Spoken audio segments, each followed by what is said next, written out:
Muy buenas noches, mi nombre es Fabio Hernando Linares Romero, soy estudiante de la carrera Licenciatura en Lengua Castellana y Comunicación y en esta oportunidad les hablaré sobre un tema muy controversial relacionado al tema de gobierno y no solamente relacionado al tema actual, al contexto actual, sino a todo lo que implica el proceso histórico relacionado a la manera de gobierno. Bien, antes de comenzar con todo lo que implica el tema de democracia, iniciaremos con la siguiente pregunta. ¿Qué es ¿Qué la es, democracia? bien, qué es la democracia? Primeramente y etimológicamente la palabra democracia proviene de dos vocablos griegos. La primera, que es demo, que significa pueblo, y la segunda, kraten, que significa gobernar. Esto básicamente nos da a entender que el poder es parte del pueblo o el pueblo es quien tiene el gobierno. Entonces me permite mencionar y citar al presidente Abraham Lincoln, quien en su siguiente cita nos indica lo que implica el verdadero principio de la democracia, y es que la democracia es del pueblo, para el pueblo y por el pueblo. Bueno, en este sentido, quiero mencionar que la democracia siempre ha estado presente en todo lo que implica el tema de gobierno en la parte histórica y actual. Pero ¿qué es lo que ha pasado? La democracia se ha truncado y han existido muchas brechas en función al cumplimiento de los principios de la democracia para el gobierno del pueblo, ya que se ha evidenciado que se han presentado temas como dictaduras, temas de gobiernos militares que han tratado de utilizar la democracia para aplicarla al tema de gobierno, violentando y vulnerando muchos derechos humanos. Ahora, importante mencionar que cuando hablamos de democracia es inevitable que esta palabra, una palabra como es la libertad se nos venga a la mente. Por esto, la palabra libertad y democracia se usan a menudo indistintamente, pero no son sinónimos. La democracia es en sí una serie de ideas y principios sobre la libertad, pero también incluyen prácticas y procedimientos que se han ido forjando a lo largo de la historia y con frecuencia de dificultad. Es decir, que la democracia es la institucionalización de la libertad. Bien, ahora seguiremos sobre ¿cuáles son esas características de la democracia? Existe una gran variedad de características, pero en esta oportunidad me voy a centrar sobre las tres que considero que de manera general describen lo que implica la democracia. La primera es que la democracia es prácticamente una forma de gobierno en la que los ciudadanos adultos ejercen el poder y la responsabilidad cívica, ya sea directa o por medio de representaciones libremente elegidas. Bueno, es importante mencionar en esta característica que la democracia está dividida en dos. Primera, la democracia directa y dos, la democracia representativa. La siguiente característica es la democracia que se basa en los principios de gobierno de la mayoría y los derechos individuales. ¿Qué quiere decir? Que la democracia, ya que es una forma de gobierno, debe velar por aquellos principios que actúen en función a la comunidad, pero teniendo en cuenta ciertas particularidades o necesidades de cada individuo. La siguiente característica de la democracia que comprende que uno de sus principios fundamentales de esta manera de gobierno es la de proteger ciertos derechos básicos como lo es la libertad de expresión, de religión, el derecho a la protección de la ley en un plano de igualdad y la oportunidad de organizarse y participar plenamente en la vida política, económica y cultural de la sociedad. Bien, ahora continuaremos con lo que implica el tema de el derecho de Estado. Antes de empezar con el tema de derecho, voy a mencionar un hecho histórico que fue muy evidente y que actuó de manera negativa en función a todo lo que implica el proceso de derechos humanos. Eh,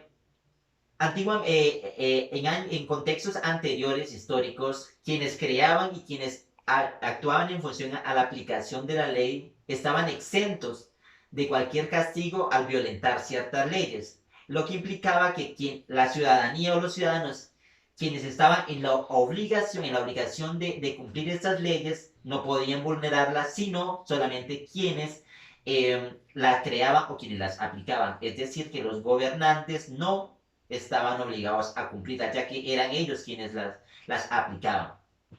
Hoy por hoy, gracias al derecho de Estado, nos dice que todos los gobernantes están, que tanto gobernantes como ciudadanos están en la igualdad en relación a la obediencia de la ley.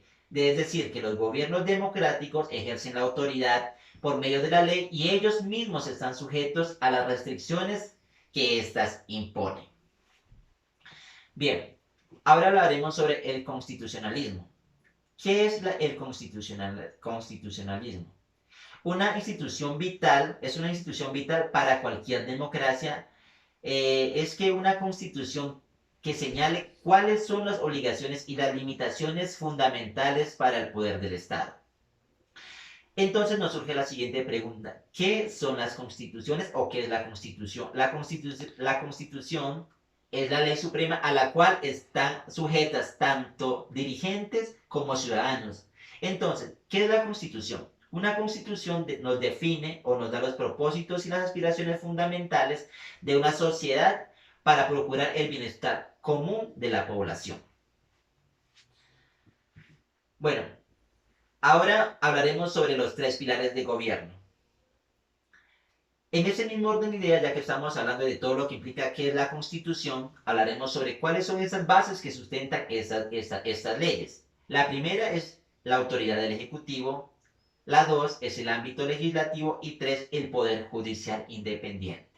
La autoridad del Ejecutivo está compuesta por, si lo llamamos de esa manera, por dos lados, lo que es el parlamentario y el presidencial, quienes de alguna manera son la representación de la ciudadanía. El ámbito legislativo está relacionado a la deliberación, al debate y a la aprobación de leyes. Y la última, que es el Poder Judicial Independiente, dice que los jueces independientes y profesionales son la base de un sistema de tribunales de justicia equitativo e imparcial que esté garantizado por la Constitución. ¿Qué es lo que quiere decir? Que los jueces de manera independiente y autónoma están en la obligación de garantizar una justicia equitativa, pero teniendo en cuenta todo lo que está expresado dentro de la Constitución, teniendo en cuenta que ellos deben actuar en función al pueblo, más no en beneficio personal, velando siempre porque todos los procesos legales que se desarrollen en temas de gobierno se deben a cabalidad, siempre mirando el objetivo común. Bien, ahora continuamos con lo que implica algo muy importante y que por el tema y por el contexto en el que nos encontramos hoy por hoy está relacionado a los medios de información libres e independientes.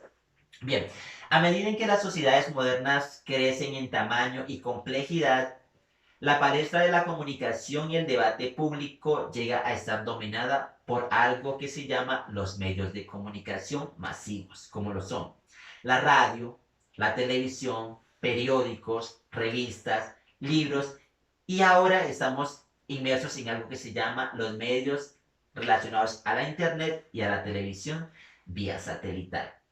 Una de sus funciones es informar y educar para tomar decisiones inteligentes sobre la política pública. La gente necesita informarse precisa, oportuna y no tenciosamente o no pretenciosamente.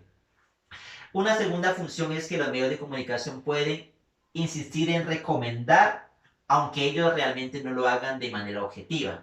Pero es importante de que a través de los medios de comunicación, y uno de sus principios es crear conciencia y crear ciudadanos críticos que puedan de manera real reflexionar sobre todo lo que implica el proceso de gobierno mediante las informaciones que éstas nos puedan proveer. Bien, continuamos con el siguiente aspecto importante, que es el tema de la cultura y la democracia. Antes de empezar con el tema de la cultura y la democracia, voy a empezar mencionando a Larry Diamond, quien dice que existe una paradoja entre dos términos, que es el conflicto y el consenso. Él nos dice que la democracia no es más que un conjunto de reglas para administrar el conflicto. Al mismo tiempo, este conflicto debe ser manejado dentro de ciertos límites de modo que se concierten compromisos, consensos u otros acuerdos de todas las partes, que todas las partes acepten como legítimos. Pero ojo, él nos dice también que la educación cumple un rol realmente importante dentro de todo lo que implica el proceso democrático, ya que dice que la educación es un componente vital de cualquier sociedad, pues es aún más vital dentro de una democracia.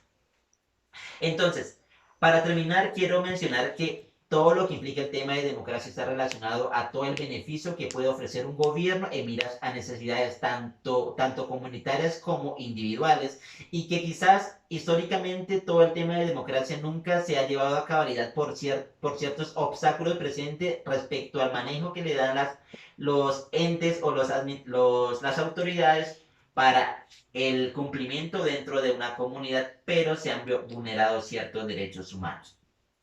Así que teniendo en cuenta lo que implica la democracia y teniendo en cuenta cuáles son sus verdaderos principios, la democracia es una forma de gobierno que está dirigida para el buen funcionamiento y el buen comportamiento de todo lo que implica la creación de un ambiente sano y favorable donde no se vulnere ningún derecho, pero que la sociedad pueda vivir de manera unánime en miras a un mismo objetivo, y que es la igualdad, la fraternidad y la libertad, tal como fue plasmado en uno de sus principios de la revolución industrial, y que hoy por hoy se debe manejar de manera muy racional y consciente para la creación de un gobierno equitativo donde la igualdad prevalezca sobre las necesidades particulares. Bueno, eso ha sido todo por el día de hoy y muchas gracias y nos estamos viendo.